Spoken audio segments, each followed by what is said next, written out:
সকলকে জানাই আসসালামু আলাইকুম। আজকে এমন একটা টপিকের উপর আমরা আলোচনা করতে যাচ্ছি যেটা অত্যন্ত খুবই গুরুত্বপূর্ণ। কেন গুরুত্বপূর্ণ?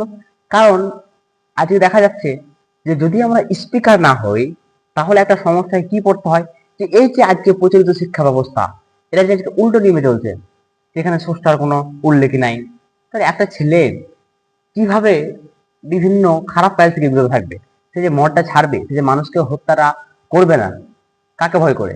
বইয়ের মধ্যে যদি পড়ানো হয় স্রষ্টা কেউ নেই, পৃথিবীর সৃষ্টি হয়েছে আপনা আপনি, তাহলে সে তো মনে করবে আমি কাউকে হত্যা করে দিই, কেউ ধরতেও পারবে না, পুলিশে ধরতে পারলো না, সরকার জানতে পারলো না, আমি বেঁচে গেলাম। এই যে ধারণা তাদের মধ্যে চলে আসছে স্রষ্টাকে বইয়ের মধ্যে বাদ দেওয়ার কারণে, তাহলে এই যে সমাধান তোমাকে কিভাবে করতে হবে? তোমাকে স্পিকার হতে হবে জাকির নায়কের মতো, এবং সেখান থেকে যেন তুমি ধীরে ধীরে শিক্ষা সিস্টেমকে পরিবর্তন করতে পারো মানুষকে সচেতন করার মাধ্যমে। তাহলে আজকে আমরা কিছু বই সম্পর্কে আলোচনা করব, যেগুলো পড়লে তুমি অত্যন্ত বড় একটা স্পিকার হতে পারবে। এই যে যুব সমাজকে ধ্বংস করা হচ্ছে, যে তাদেরকে যদি শিক্ষিত করা হয় তাহলে কি হবে? গণ অভ্যুত্থান ঘটে যাবে, সরকারকে উল্টো তাড়িয়ে দিচ্ছে। বা তারা দিচ্ছে ছাত্রদেরকে মোবাইল, যে তোমরা পড়াশোনা করবে, কিন্তু স্যার তারা কি করছে? যেইটুকুনি করতো সেটাও ছেড়ে দিচ্ছে।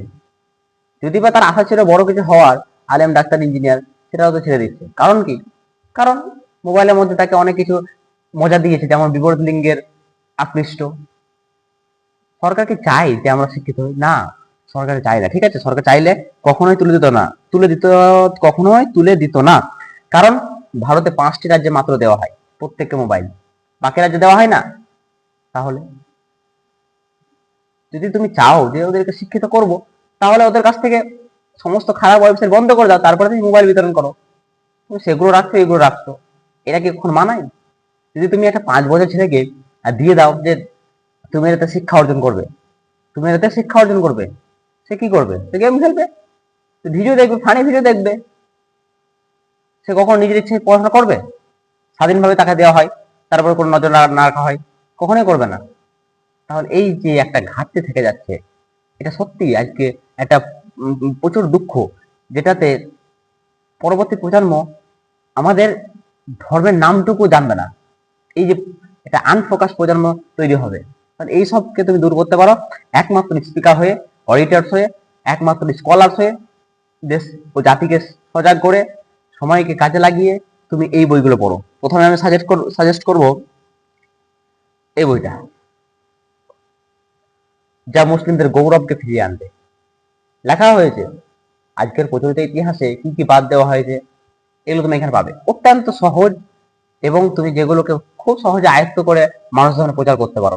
এটা হচ্ছে চেপে রাখা ইতিহাস।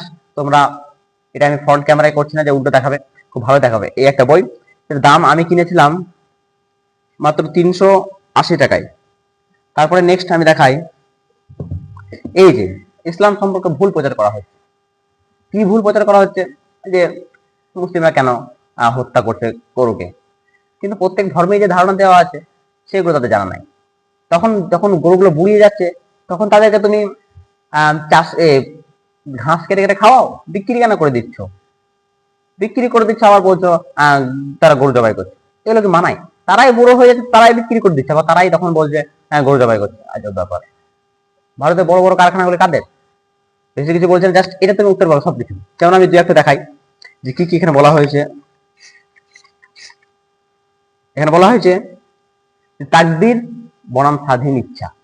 তাকদির মানে হচ্ছে ভাগ্যে লিখে দিয়েছে যে আমি মদ খাবো, গাঁজা খাবো, তাই আমি খাচ্ছি। এটা ঠিক? নাকি স্বাধীন ইচ্ছা আছে? এই যে একটা বিস্তারিত আলোচনা আছে, পুরো 161 পাতায় পুরো বিস্তারিত, খুব সুন্দর বইটি। অনেক অল্প দাম, যদিও এই সময় বইয়ের একটা চার্জ বেশি নিচ্ছে। এটা দাম পড়েছিল 180 টাকা। ঠিক আছে, কোরআনের প্রায় 22টি জবাব এখানে দেওয়া আছে, যেটা আমি আরেকবার দেখাতে চাই।